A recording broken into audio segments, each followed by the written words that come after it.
할렐루야. 설 명절 연휴 이러면 하는 것 없는데 괜히 뭐예요? 마음이 분주하고 마음이 바쁩니다. 그래서 나는 아무것도 안 해요. 그런데도 뭔가 마음이 막 쫓기는 것 같아요. 그런데도 여러분들이 이렇게 주일 아침에 교회에 나와서 예배 드릴 수 있게 하시는 것 하나님의 은혜인 줄로 믿습니다.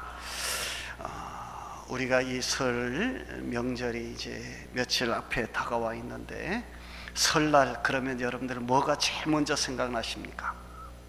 설날 그러면 우리가 보통 일반적으로 떡국이 제일 먼저 생각나죠. 설날 떡국. 예전에 어렸을 때는 그 떡국도 참 귀해서 그랬는지 몰라도 떡국 이렇게 썰어가지고 떡국을 이렇게 끓여주면서 한 개가 나이 1살 더 먹는 거라고. 그래서 그 한 개 더 먹으면 나이 더 먹는다고 자기 나이가 13이면 13개만 먹고 14개를 못 먹는 거예요. 참 그랬던 순진했던 그런 시절이 참 그립다, 그런 생각을 합니다. 어른들이 설 전날 저녁이 되면 이제 잠을 못 자게 하죠. 애들 보고 이제 겁을 줍니다. 오늘 밤에 자면 눈썹이 어떻게 된다고요? 아시는 분도 있네요. 우리 어른들은 알아요. 눈썹이 하얗게 된대요. 그래가지고 이게 밤에 잠을 자고 내일 아침에 일어나면 눈썹이 하얗게 될까봐 진짜 잠을 못 잤어요. 그런데 뭐 저게 장수 있나요? 밤이 깊어지고 그러면 할 수 없이 잡니다. 그러면 어른들이 장난을 칩니다.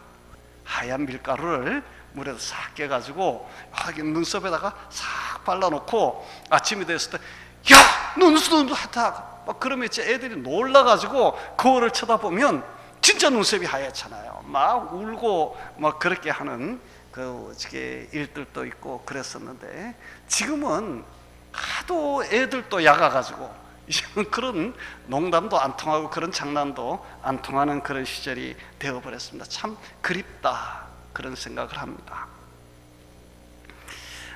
오늘 우리가 읽은 이 말씀은 데살로니가서입니다. 여러분들, 이 데살로니가라고 하는 곳은 그 당시에는 굉장히 번창한 그런 도시 가운데 하나였습니다. 그래서 많은 사람들이 이제 이 데살로니가로 사실 유대인들이 숨어들었어요.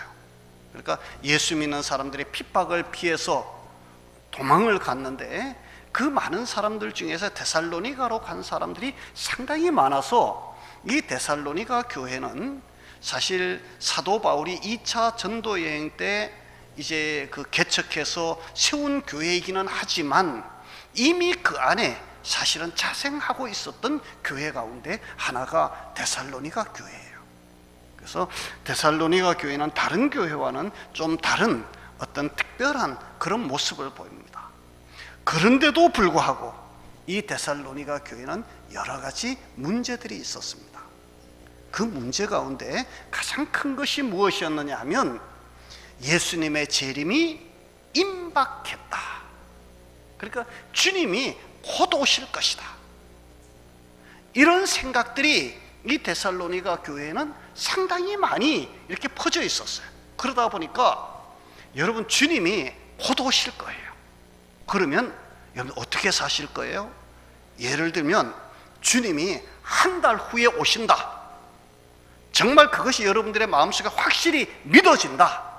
한 달 후에 주님이 반드시 오실 거야. 그리고 이 세상 모든 것 심판하시고 이 세상이 다 끝날 거야. 자, 그러면 여러분들 뭐 하시겠어? 오늘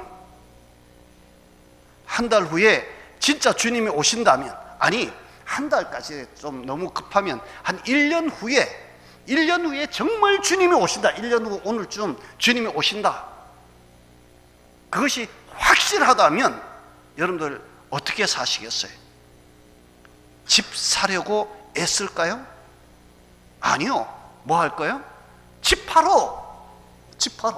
팔아가지고 어디가? 호텔에 가서 있지. 마음껏 먹고 마시고 누리지. 돈 모아서 저축할까요? 안 할까요? 그거 왜 저축을 해? 돈 있는 거 가지고 열심히 가서 맛있는 거 먹고 재미있게 살고 여행도 가고 그래야지. 그래서 이 데살로니가 성도들이요, 그런 면에서 주님이 곧 오실 것이다 생각해서, 야, 우리가 애쓸 필요 없어. 뭐 열심히 공부해가지고 머리 싸매고 그거 할 필요 없어. 그저 우리 마음껏 뭐 하자? 먹고 마시고 즐기자. 이게 당시 데살로니가 교회의 성도들의 모습이었어요. 자, 여러분, 마치 오늘날 우리 사회가 그것하고는 좀 상황이 다르지만, 오늘날 우리 사회에 많은 사람들이 극히 개인주의가 되고 물질 만능주의가 되고, 그러다 보니까 죄에 더욱 깊이 빠져들면서 그저 먹고 마시고 즐기자, 이런 사람들이 많아지는 현상과 비슷한 그런 모습이 있지 않는가 생각을 합니다. 이런 가운데서 사도 바울이 이 데살로니가 성도들에게 정말 너희들이 어떻게 살아야 하는지, 왜 복음 가운데서 흔들리지 말고 이 복음의 진리 가운데 굳게 서야 하는지, 그것을 가르치려고 쓰는 편지가 이 데살로니가서입니다. 여러분, 설 명절이 되면 사람들의 마음이 괜히 들뜹니다. 별것 아닌데, 어제가 오늘이고 오늘이 사실 내일인데, 설이라고 해서 해가 서쪽에서 뜨는 것도 아닌데, 사람들은 설이 무슨 우리가 먹고 마시고 즐기는 어떤 그런 시간들이 우리에게 다가온 것처럼 그렇게 스스로 자기 자신을 방종으로 모는 그런 경우를 우리는 가끔 보게 되어집니다. 그저 먹고 마시고 즐기자.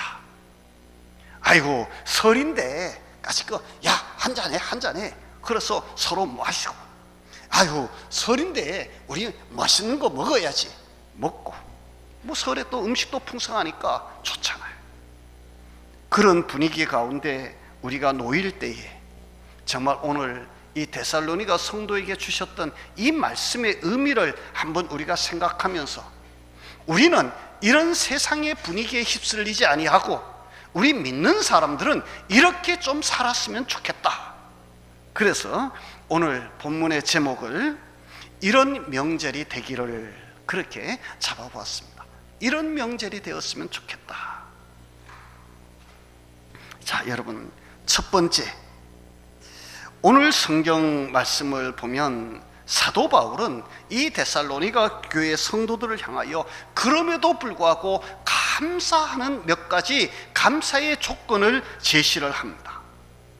근데 그 감사의 조건을 보면 하나님께서 우리를 택하신 것에 대하여 감사하고, 하나님께서 우리를 거룩하게 하신 것에 대해서 감사하고, 하나님께서 우리를 구원하신 이 은혜에 대하여 감사하자라고 하는 이 말씀을 하고 있는 것을 우리가 보게 되어지는데요, 바로 13절 말씀입니다. 주께서 사랑하는 형제들아, 우리가 항상 너희에 관하여 마땅히 하나님께 감사할 것은 하나님이 처음부터 너희를 택하사 성령의 거룩하게 하심과 진리를 믿음으로 구원을 받게 하심이니, 그렇게 이야기를 합니다. 하나님께서 나를 선택해 주셨다는 것, 이 세상의 많은 사람들 가운데서 하나님이 나를 선택해 주셨다라고 하는 이 택함 받은 은혜에 대하여 하나님 앞에 뭐 해라? 감사해라. 여러분, 세상 사람들이 다 어떻게 살든지 그것하고는 전혀 다른 모습으로 나는 하나님 앞에 뭐 받은 사람이에요? 택함 받은 사람.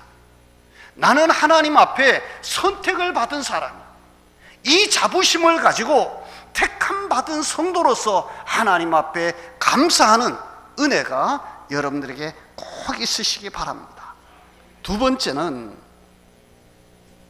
하나님께서 나를 성령으로 거룩하게 하신 것입니다.